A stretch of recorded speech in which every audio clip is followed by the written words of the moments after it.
اعوذ باللہ من الشیطان الرجیم بسم اللہ الرحمن الرحیم وبہ نستعین وہو خیر ناصر و معین۔ محترم ناظرین کرام، السلام علیکم ورحمۃ اللہ وبرکاتہ۔ آج میں آپ کو ایک ایسی چیز کے متعلق بتانے جا رہا ہوں جو کہ گنج الہی ہے، اللہ کے خزانوں میں سے ایک خزینہ، جس کے متعلق ہم ایسے اکثر لوگ نہیں جانتے، تقریباً 99% آپ کہہ سکتے ہیں۔ اس کے نام سے ہم آشنا ضرور ہیں، لیکن اس کی اہمیت اور افادیت سے ہم میں سے بہت سارے لوگ جو ہے وہ نہیں جانتے۔ آخر وہ کیا چیز ہے اور وہ قیمتی ترین چیز کیا ہے؟ وہ ہے حرز امام جواد علیہ السلام۔ اگر اس کی سند کے متعلق اگر ہم بات کریں کہ کس حد تک مستند ہے یہ حرز، تو یہ مستند ترین، معتبر ترین اور معروف ترین حرز میں سے ایک حرز ہے۔ آپ جانتے ہیں کہ تمام ائمہ علیہ السلام سے حرز موجود ہے، خصوصاً آپ دیکھیں گے محج الدعوات نامی جو کتاب ہے، بہت مشہور کتاب ہے، اس میں تمام ائمہ علیہ السلام سے جو حرز منقول ہیں وہ وہاں پر ابن طاووس نے درج کیا ہے اپنی کتاب میں، مستند ترین کتاب ہے۔ اب ان تمام حرز میں یعنی 14 معصومین علیہ السلام کے جو جتنے بھی حرز ہیں، ان میں سب سے معتبر، معروف ترین اور مشہور ترین حرز امام جواد علیہ السلام ہے۔ اب آگے بڑھتے ہیں، حرز کیا ہے؟ تو حرز کا مطلب یہ ہے کہ وہ دعا یا ذکر جس کو پڑھنے سے، یا وہ دعا یا تعویذ جو اپنے ہمراہ رکھنے سے انسان اللہ کی پناہ میں رہتا ہے، اور تمام تر شیاطین اور انس کے شر سے وہ انسان جو ہے وہ محفوظ رہتا ہے۔ اب اگر شر کی بات کریں اور جنات اور انسان سے ہمیں پہنچنے والی جو مشکلات ہے یا جو پریشانیاں ہیں، جیسے شر ہیں، اس کی اگر ہم بات کریں گے تو آپ نظر بد کو آپ لے سکتے ہیں، جو کہ ہر گھر کی جو ہے وہ شکایت کہ بھئی بچے کو نظر بد ہوئی ہے، مال دولت ثروت اللہ نہ کر دی ہو کسی کو، تو ان پر جو کالا جادو یا نظر بد، جو کہ حقیقت ہے دونوں، اس میں کوئی شک نہیں ہے، ایسا کچھ نہیں ہے کہ نظر بد نامی کوئی چیز نہیں پائی جاتی، یا صرف یہ انسان کا جو ہے وہ وہم ہے، یا جو جادو کرنا یہ سب کچھ انسان کا وہم ہے، ایسا کچھ نہیں ہے، نہیں، یہ حقیقت ہے اور یہ موجود ہے۔ لہٰذا ان سے لڑنے کے لیے، ان سے بچنے کے لیے اللہ نے ہمیں طریقے دیے ہوئے ہیں۔ اب نظر بد سے، جو کہ ہر گھر کا جو ہے مسئلہ ہے، جادو اور طلسم سے بہت سارے لوگ اس میں جو ہے وہ مبتلا ہے۔ اسی طرح آپ دیکھ سکتے ہیں کہ جنات اور انسان کے شر سے اپنے آپ کو محفوظ رکھنے کے لیے حوادثات سے، مرگ ناگہانی سے، اچانک موت سے، جیسے ہارٹ اٹیک کی بیماری، سانس کا بند ہو جانا، اور اس کے متعلق بھی اس کے جو ہے وہ وجہ سے موت کا آ جانا، حادثاتی موت جیسے ایکسیڈنٹ کا، بجلی کا کرنٹ لگنے سے، پانی میں غرق ہونے سے، ہو کر مرنے سے، جل کر مرنے سے، اور کہیں گر کر مرنے سے، اور اس طرح سے بہت سارے حوادثاتی موت۔ آج کل پتہ نہیں چلتا، پورا آشوب دور کہ جہاں پر انسان گھر سے نکلتا ہے تو پتہ نہیں چلتا کہ کس حالت میں وہ گھر میں واپس آئیں گے، صحیح سلامتی کی حالت میں آئیں گے یا نہیں۔ کسی کے ساتھ کوئی مسئلہ ہو جاتا ہے، ڈاکہ اور چوری کا مسئلہ، یا دشمنی کا مسئلہ جس کی وجہ سے قتل و غارت کے ساتھ ساتھ کڈنیپنگ کا مسئلہ، اور بہت سارے مسائل جو کہ ہر انسان اس وقت فیس جو ہے وہ کر رہے ہیں۔ ان تمام مشکلات سے بچنے کے لیے یہ حرز اپنے ہمراہ رکھنا بہت ضروری اور لازم ہے۔ اب یہ بات میں آپ کو اپنی طرف سے نہیں کہہ رہا ہوں، بلکہ میں نے یہ تحقیق کی ہے، میرے سامنے موجود ہے، یہ کہ جو ہے وہ کاپی میں نے اس میں رجسٹر میں نے یہ نقل کیا ہے تحقیق کرنے کے بعد کہ اس کی سند کیا ہے، اور معصومین علیہ السلام نے اس کے متعلق کیا کہا ہے، ان کی احادیث کی روشنی میں، اور پھر جن حدیثوں کو میں نے، جن کتابوں سے میں نے پڑھ کر جو ہے وہ حدیثیں نقل کی ہیں، ان کتابوں کی سند میں آپ کے سامنے رکھ دوں گا انشاءاللہ۔ اور اس کے بعد ہم دیکھیں گے کہ علماء کرام اور مجتہدین اعظام اس حرز کے متعلق کیا کہتے ہیں، ان کے فرمودات انشاءاللہ ہم آپ کی خدمت میں ذکر کریں گے۔ اور سب سے پہلی بات یہ کروں گا کہ آپ سے گزارش ہے کہ خدا را بہت سارے لوگ یا تو افراد کے شکار ہیں یا تفرید کے شکار ہیں۔ مثلا ہم یہ کہہ سکتے ہیں کہ بہت سارے لوگ ایسے ہیں مومنین میں سے بھی کہ جو کہیں پر بھی کسی پیر مرید نے، کسی ملا نے، کسی مولانا نے، یا کسی بابا نے، فلانے بابا، بنگالی بابا، فلانی بابا نے اگر کہیں پر دیوار پر لکھا ہوا، کہیں پر واٹس ایپ پہ اپنے میسیج دیکھ لے کہ بھئی اس کی تعویذ بہت مؤثر ہیں، اس سے تعویذ آپ لے لیں تو آپ کی مشکلات حل ہو سکتی ہے، آپ کی پریشانی حل ہو سکتی ہے، تو خدا را ان چیزوں کے پیچھے نہ جائیں۔ بہت سارے لوگ اس کے پیچھے چلے جاتے ہیں اور اس نتیجے میں بہت مشکلات کا سامنا کرتے ہیں، ایک چیز۔ دوسری بات یہ ہے کہ ان لوگوں کے پیچھے پڑ جانے کی وجہ سے یہ لوگ الٹا آپ کو لوٹ کر چھوڑ دیتے ہیں، خصوصاً یہ جو پیر مریدی اور فلانا فسانہ جو ہے وہ سب آپ کو نقصان پہنچانے کے در پہ ہیں، لہٰذا ان کے پیچھے نہ جائیں۔ صرف ایک حرز جس میں ہر مشکل کے حل دیے ہیں اللہ نے، لہٰذا خدا را اس حرز کو اپنے پاس رکھے۔ اس کی اہمیت اور افادیت کو بتانے کے لیے میں نے سب کچھ جمع کیا ہوا ہے، آپ آخر تک ویڈیو دیکھیں گے تو آپ کو بہت کچھ جو ہے وہ آپ کی معلومات میں آنے والے ہیں، آپ کو پتہ چل جائے گا۔ لہٰذا میں آپ کو جلدی جلدی جو ہے وہ باتیں آپ تک پہنچانے کی کوشش کروں گا تاکہ ہماری ویڈیو بھی طولانی نہ ہو، آپ کو یہ تمام معلومات پہنچ جائیں۔ اچھا، آپ اس حرز کے متعلق اس کی اہمیت کا اندازہ اس بات سے لگا سکتے ہیں کہ مأمون نے امام سے یہ حرز طلب کیا۔ مأمون کون ہے؟ جس کی بیٹی نے یعنی ام فضل لعنتی نے امام جواد علیہ السلام کو مسموم کیا،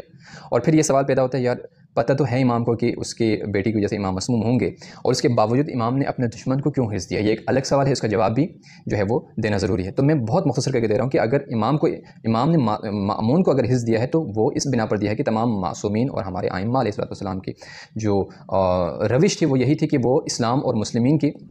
جو ہے وہ سلامتی کو مد نظر رکھتے ہوئے کام کرتے تھے. لہٰذا امام علیہ الصلوۃ والسلام کے متعلق آپ دیکھتے ہیں کہ وہ خلفاء سے مشاورت کرتے ہیں، خلفاء ان سے مشاورت کرتے ہیں اور اس میں کسی وجہ سے کوئی فساد فتنہ کے جو ہے وہ آنے نہیں دیتے تاکہ اسلام کو نقصان نہ پہنچے اس نتیجے میں اور مسلمانوں کو نقصان نہ پہنچے. اس حکمت کی وجہ سے امام معصوم نے مأمون کو حرص دیا تھا اور اسی حرص کی برکت سے مأمون نے روم کے لشکر پر جو ہے وہ فتح حاصل کی. اور روم کے لشکر سے فتح حاصل کرنا بالکل خواب تھا اس کے لیے، کیونکہ مٹھی بھر فوج مسلمانوں کی، ٹھیک ہے، اور روم کی فوج جو ہے وہ بہت زیادہ طاقتور بھی تھے، تعداد میں کئی گنا زیادہ تھے. اس کے باوجود اس حرص کی بدولت امام معصوم علیہ السلام کے حرص سے اور امام جواد کے حرص سے جو ہے وہ بہت سارے جنگوں میں، اس کے بعد سے بہت سارے جنگوں میں انہوں نے فتح حاصل کیا. لہٰذا اس کی اہمیت لیے یہی کافی ہے کہ دشمن امام بھی خود اس حرص کو جو ہے وہ اس کی اہمیت کو جانتے تھے اور اس حرص کے ذریعے انہوں نے بہت سارے فتوحات حاصل کیے. اور ایک واقعہ بھی بہت مشہور ہے امام اور مامون کے درمیان، کہ مامون کی بیٹی نے امام کی شکایت لگائی تو مامون اس وقت پیا ہوا تھا اس نے، اور اسی حالت میں جا کر اس نے تلوار سے امام علیہ السلام پر حملہ کیا. اور یہ سب کچھ ہونے کے بعد پتہ چلا کہ امام علیہ السلام نے جو ہے وہ اس حرص کے ذریعے اپنے آپ کو اللہ کی محفظت میں رکھ دیا. وہاں پر کیا. لہٰذا میں آپ کی خدمت میں عرض کر رہا ہوں کہ امام معصوم علیہ السلام کے جو حرص ہیں اس کے اپنے ہمراہ رکھنے کے حوالے سے ائمہ اطہار علیہ السلام نے خاص تاکید فرمائی ہے. اب میں آپ کو امام جواد علیہ السلام کی حدیث آپ کو نقل کر کے بیان فرماتا ہوں کہ ہمارے امام نویں امام نے کہ جن کی ارشاد گرامی ہے کہ خود اس دعا کے ذریعے فرماتے ہیں کہ اپنے آپ کو اس دعا کے ذریعے، اس حرص کے ذریعے اللہ کی پناہ میں دو، محافظت اپنے لیے، یعنی ایک شیلٹر آپ کہہ سکتے ہیں یا پروٹیکشن، یا آپ کہہ سکتے ہیں کہ ایک ایسی پناہ گاہ اپنے لیے بناؤ کہ جس میں رہ کر تم ہر انسان اور جنات کی شر سے محفوظ رہ سکو. ٹھیک ہے. اور آگے امام علیہ السلام اسی حدیث کو بیان کرتے ہوئے فرماتے ہیں کہ اگر روم اور ترک کے لشکر بھی تمام اہل زمین کے ہمراہ تمہارے خلاف ایک ہو جائیں، ٹھیک ہے، تمہارے خلاف قیام کرے تو بھی وہ سب مل کر تمہیں ضرر نہیں پہنچا سکیں گے. تمام انسانوں اور جنوں اور ان کی طاقت ایک ہو کر تمہیں اگر ضرر پہنچا سکے، اگر تمہارے پاس یہ حرص ہو اور حرص تمہارے ہمراہ ہو تو وہ تمہیں کچھ نہیں پہنچا سکیں گے، کچھ یعنی ضرر نہیں پہنچا سکے گے، اور ان سب دشمنوں کے مقابلے میں تم امن میں رہو گے. اب یہ جو حدیث میں نے نقل کی ہے وہ کس کتاب سے نقل کی ہے؟ آپ کتاب کی سند کی طرف جاتے ہیں، اس کے حوالے کی طرف جاتے ہیں. تو کتاب اگر میں آپ کو بیان کروں تو کئی کتابیں ہیں. یہاں پر منہج الدعوہ میں سب سے پہلی کتاب میں آپ کو بیان کروں کہ جو مستند ترین کتاب ہے، بہار الانوار سے بھی مستند ترین کتاب میں آپ کو اگر بتا دوں تو منہج الدعوات جو ہے بہت ہی مستند ترین کتاب ہے. اور اس کو لکھنے والے مصنف کا نام کیا ہے؟ سید ابن طاووس، جو کہ جن کے جو ہے وہ جتنی بھی کتابیں ہیں سب کے سب مستند ترین کتابیں ہیں. آپ ان کی سند کے حوالے سے، خود سید ابن طاووس کے حوالے سے، ان کی زندگی کے حوالے سے، اور یہ کتنی مستند ترین شخصیت تھے اور کتنی بہترین شخصیت کے مالک تھے، اور ان کی جو ہے وہ کیا کیا خدمات ہیں، اس حوالے سے آپ جو ہے وہ جان سکتے ہیں، آپ خود تحقیق کر سکتے ہیں. لہٰذا میں ہمیشہ یہ کہتا ہوں کہ تحقیق کے بغیر کوئی کام نہ کریں. آپ تحقیق کریں، خود کریں، اس حرص کے مطالبے آپ تحقیق کریں اور یہ حرص کہاں سے مل سکتے ہیں اور ہم اس حرص کو لینے کے لیے ہم کیا کر سکتے ہیں اور حرص کی افادیت اور جو ہے وہ سند کیا ہے، یہ خود آپ بھی تحقیق کر سکتے ہیں. اور میں نے یہ خود اپنے تحقیق کا جو ہے وہ نتیجہ میں آپ تک پہنچا رہا ہوں تاکہ آپ اس کو شیئر کریں، دوسرے لوگوں تک پہنچائیں، اپنے آپ کو، اپنے فیملی کو، اپنے فیملی ممبروں کو، اپنے چاہنے والوں کو، دوستوں کو اس کی افادیت سے آپ آشنا کریں گے انشاءاللہ. تو منہج الدعوت جو کتاب ہے سید ابن طاووس کی، صفحہ نمبر 39 ہے، فارسی کی کتاب ہے. اب ایک اور فارسی کتاب میں اس میں جو ہے اسی حدیث کو جو ہے وہ 30 جو ہے وہ 4 صفحہ نمبر اور 43 یا 42 یا 43، ٹھیک ہے، اس کو آپ جو ہے وہ اپنے پاس وہ کر سکتے ہیں، نوٹ کر سکتے ہیں. اسی طرح سے بہار الانوار کی جلد نمبر 94 اور 91 میں یہ آپ کو حدیث ملیں گے، صفحہ نمبر 354 یعنی 354، صحیح ہے. اس طرح سے اس حرص کو شیخ صدوق نے سلسلہ سند متصل اور صحیح کے ساتھ حکیمہ بنت امام جواد سے نقل کیا، امام جواد کی بیٹی سے، ٹھیک ہے، شیخ صدوق جیسے عالم دین. لہٰذا ایک اور کتاب ہم آپ کو بتا دیتے ہیں کہ عیون المعجزات کے صفحہ نمبر 124 سے 129 تک آپ اس جو ہے وہ حدیث کو دے سکتے ہیں. عیون المعجزات میں اس حدیث کے متعلق حدیث موجود ہیں. بہار الانوار کے میں نے آپ کو پہلے بتایا، ابھی دوبارہ بتا دیتا ہوں. ایک اور جلد نمبر 50 صفحہ نمبر 71 اور صفحہ نمبر 69، یہ سب کے سب کتابیں فارسی کی ہیں. اگر اردو کی کتابیں ہیں تو ان میں ضروری نہیں ہے کہ یہی صفحات موجود ہوں، لیکن اگر آپ آگے پیچھے مطالعہ کریں گے تو آپ کو یہ حدیث مل جائے گی. اب ہمیں پتہ چل گیا کہ امام معصوم علیہ السلام کی کتنی تاکید ہے اس حرص کو استعمال کرنے کے حوالے سے. اب آگے جاتے ہیں، بس مختصر کر رہا ہوں تاکہ آپ کو ایک آئیڈیا آ جائے آپ کے ذہن میں، آپ کو پتہ چل جائے کہ اس کی اہمیت کیا ہے. علماء کرام اور مجتہدین نظام اگر ان کے متعلق اگر ہم بات کریں گے کہ ان کے اس حرص کے متعلق اس کو ہمراہ رکھنے کے حوالے سے جو ہے وہ کتنی تاکید ہے اور وہ کیا کہتے ہیں، تو وہ بہت زیادہ تاکید کرتے ہیں علماء مجتہدین، کیونکہ تمام ائمہ علیہ السلام کی جو ہے وہ تاکید موجود ہے اس حرص کے متعلق. من جملہ ان مشہور ناموں میں سے علماء اور مجتہدین کے ایک نام جس کو ہر کوئی جانتا ہے، آیت اللہ بہجت رحمۃ اللہ علیہ، جو اس وقت موجود نہیں ہے دنیا میں. اللہ رحمت کرے ان کے قبر پر اور برکت نازل فرمائے. آپ علیہ الرحمہ جو ہے اس حرص کے متعلق بہت زیادہ تاکید کرتے ہیں. ان کی ویڈیو بھی میں آپ کو چلا کر دکھاتا ہوں کہ اس ویڈیو میں بہت سارے لوگ آ کر ان کی مشکلات بتا رہے ہیں کہ ہمیں یہ پریشانی یہ مشکلات ہے، اب ہم کیا کر سکتے ہیں اس حوالے سے۔ تو آپ ہر مشکل کے جواب میں یہی بتاتے ہیں کہ حرز امام جواد ہو اور تمہارے دائیں بازو پر اس کو باندھا جائیں تاکہ اس کا اثر زیادہ ہو، اور معوذتین کے ذریعے یعنی قل اعوذ برب الفلق قل اعوذ برب الناس، ان دونوں صورتوں کے ذریعے خود کو محفوظ بناؤ تاکہ دشمن کی شر سے تم محفوظ رہ سکو۔ تو وہ ہر ویڈیو میں آپ دیکھ سکتے ہیں کہ وہ ہر کسی کو یہی بات دہراتے ہیں، ہر مشکل کے جواب میں یہی ایک جواب ہوتا ہے، حرز امام جواد اپنے ہمراہ رکھیں، خصوصاً دایاں بازو پر باندھیں۔ اب یہاں پر یہ سوال پیدا ہوتا ہے کہ یہ جو حرز امام جواد علیہ السلام کے نام سے جو انگوٹھیاں ہیں، بہت سارے لوگ انگوٹھیاں میں پہنے ہوئے، تو اس حوالے سے میں نے کوشش کیا کہ کوئی حدیث مل جائے، کوئی سند ہمیں مل جائے، کوئی واقعہ، کوئی مجتہد کی، تو اس حوالے سے مجھے کوئی بات ایسی نہیں ملی جس کی وجہ سے ہمیں پتہ لگے کہ یہ جو انگوٹھی ہے اس کی بھی زیادہ اہمیت ہے۔ صرف منسوب ہیں، اس کو پہن سکتے، اس میں کوئی حرج نہیں ہے، لیکن جو حرز امام علیہ السلام کے اقوال اور مجتہدین کے فرمودات کے متعلق جو میں نے آپ کو بیان کی ہے وہی ہے جو کہ اس کے خاص شرائط ہیں، خاص آداب ہیں، خاص اوقات ہیں کہ جن میں جو ہے وہ شرائط کو ملحوظ نظر رکھتے ہوئے اس کو لکھا گیا ہو، اور اس کو پوست پر لکھا، اگر کسی جو ہے وہ حلال گو جانور اور خصوصاً ہرن کے پوست پر جو لکھا ہوا ہو حرز، وہ بہت زیادہ مؤثر ہے اور اثر کرنے والا ہے۔ لہٰذا میں آپ سے یہی دوبارہ عرض کروں گا کہ وہاں پر جا کے ایران عراق میں جو دکانوں پر ملتے ہیں، حرم کے باہر بالکل دکانوں پر کہیں پر بھی لکھا ہوتا ہے کہ پوست آہو ہے، لہٰذا وہ سچ نہیں ہوتا۔ البتہ پوست آہو والا اور جو تمام شرائط کے ساتھ لکھا ہوا جو حرز ہے وہ بہت زیادہ مطلب اتنا سستا نہیں ہوتا یا بہت زیادہ عام نہیں ہے، کسی دکان سے بھی آپ کو نہیں مل سکتا وہ۔ تو جو جتنے بھی آپ کو مل رہے ہوتے ہیں حرم کے ارد گرد میں، وہ سارے جو ہے وہ دکانوں میں جو ہے وہ آپ کو بکری یا گائے کی کھال پر لکھا ہوا ملے گا، لیکن وہ بھی فوٹو کاپی کی صورت میں ملیں گے، چھاپ کی صورت میں ملیں گے، آپ کو ہاتھ سے لکھا ہوا نہیں ملے گا۔ اگر آپ نے منگوانا ہے، اگر آپ نے ہاتھ سے لکھا ہوا آپ کو چاہیے ہوں گے، تو وہاں پر موجود آپ کسی عالم دین کی مدد لیں اور تحقیق کر کے وہاں سے کسی ایسی شخصیت سے لکھوائیں کہ جو اس کو لکھنے میں مشہور ہیں، اور وہ تمام تر آداب و شرائط کو خیال رکھ کر وہ لکھ کر آپ کو دیں گے۔ مثلاً آداب و شرائط کے حوالے سے اگر ہم بات کرتے ہیں تو تحقیق کر کے آپ کریں، مثلاً ہرن کی کھال پر لکھا ہونا صحیح ہے، اوقات کا خیال رکھنا، قمر در اقرب نہ ہو، باوضو ہو کر، حضور قلبی کے ساتھ قبلہ برو ہو کر، اور آداب اور جو خاص بیان کیے ہیں ان کا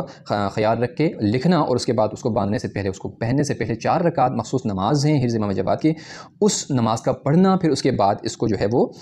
باندھنا جو ہے وہ ضروری ہے، اور اس کے بعد اسے بازو سے آپ جو ہے وہ نماز حرز امام جواد پڑھ کر یہ کرنا، یہ سب شامل ہے اس میں۔ تو آداب و شرائط کا خیال رکھنا ضروری ہے۔ آخر میں دوبارہ گزارش کروں گا کہ یہ ہمارے لیے جو ہے وہ ایک خزانے سے کم نہیں ہے، یہ اللہ کی طرف سے ایک تحفہ ہے جس کے ذریعے جو ہے ہم اپنے آپ کو، اپنے بچوں کو، اپنے عزیزوں کو اس پرآشوب دور میں جتنا ہو سکے ہم جو ہے وہ ان کی حفاظت کر سکتے ہیں، کیونکہ اس حرز میں موجود اللہ کے نام اور ان ناموں کے بدولت جو ہے وہ انسان اپنے آپ کو اللہ کی پناہ میں دے سکتا ہے، اور ہر طرح کی مشکل سے، پریشانی سے، ڈاکہ ہو، چوری ہو، کڈنیپنگ ہو، یا نظر بد کا جو مسئلہ ہو، یا طلسم اور جادو کا مسئلہ ہو، یا مال و اولاد کے حوالے سے مسئلہ مسائل ہو، اولاد کی نافرمانی اگر آپ دیکھیں گے، مال و دولت کے حوالے سے آپ دیکھیں گے کہ مشکلات کے پریشان حال ہیں، مقروض ہیں، قرض ہیں، اولاد نہیں ہیں، اور شادی بیاہ کے حوالے سے جو مشکلات ہیں، تمام مشکلات کے لیے یہ حرز جو ہے وہ کارآمد ہے۔ لہٰذا خود کو پیر فقیری اور بنگالی باباؤں کے حوالے بھی نہ کریں، اور میں یہ بھی کہوں گا کہ میرے اپنے جاننے والے 1-2 لوگ تھے، ان کو میں نے جب اس کا کہا تو ان کو یہ تاثر گیا کہ شاید میں اس کو بیچ کر پیسہ بنانا چاہتا ہوں، یا ان کو لگا کہ یہ ہمیں غلط گائیڈ کر رہے ہیں، تو انہوں نے میری بات پر کوئی توجہ نہیں دی۔ تو میں کہوں گا کہ یا تو کچھ لوگ بہت ہی افراط اور تفریط کے شکار، مطلب اس ایکسٹریم پر چلے جاتے ہیں کہ یا تو بالکل ہی نہیں لینا ان سے، کسی چیز پر ہم نے اعتبار نہیں کرنا، اس حد تک ہے، یا کچھ لوگ ایسے کہ ہر معمولی سے معمولی شخص پر، معمولی سے معمولی میسج پر جو ہے وہ یقین کر لیتے ہیں اور جا کر وہ لے لیتے ہیں، اس کے نتیجے میں اس کو نقصان ہوتا ہے۔ اس سے نقصان سب سے زیادہ یہ ہے کہ ایمان کمزور پڑ جاتا ہے انسان کا، صحیح ہے۔ تو ہر چیز پر ہم نے آنکھ بند کر کے وہ بھی نہیں کرنا ہے، اور کسی بھی چیز کو اگر آپ نے اس طرح کے تعویذ اور دعا کے حوالے سے اگر آپ نے اپنے ہمراہ رکھنا ہے تو اس کو آپ پہلے تحقیق کریں، اس کی سند آپ چیک کریں، اس کے بعد جا کے جب آپ مطمئن ہو جائیں تو پھر آپ اس کو استفادہ کر سکتے ہیں۔ لہٰذا اس کام کو آپ ایک جو ہے وہ ثواب جاریہ سمجھ کر آگے آپ شیئر کریں اس ویڈیو کو۔ اگر کسی کو یہ حرز چاہیے ہوں تو دونوں طرح کے حرز جو ہے وہ آپ کو مل سکتے ہیں، لیکن میرے خیال میں جو تمام شرائط کے ساتھ جو حرز ہوگا آہو کے پوسٹ پر اور لکھا ہوا ہاتھ سے، تو اس کے لیے وقت مانگنا پڑتا ہے میرے خیال میں۔ تو میں ایک نمبر آپ کو دے دیتا ہوں، اس نمبر پر آپ واٹس ایپ جو ہے میسج کر سکتے ہیں، کیونکہ یہ خاتون کا نمبر ہے، تو وہ آپ کو بتا سکتے ہیں، وہ اپنا تھوڑا سا ہدیہ رکھ کر آپ کو دے دیتے ہیں۔ تو دونوں طرح کے حرز ان کے پاس موجود ہیں، جن کے پاس پیسے نہیں ہیں وہ کم پیسے والا لے سکتے ہیں، اور جن کے پاس پیسہ ہے وہ افورڈ کر سکتے ہیں، تو ان کے لیے وہ پوست آہو اور تمام آداب و شرائط کے ساتھ لکھا ہوا جو حرز ہے وہ منگوا سکتے ہیں۔ تو وہ میں انشاءاللہ ڈسکرپشن میں دوں گا، آپ جو ہے اس میسج کو آگے لوگوں تک پہنچائیں، تاکہ تمام جو لوگ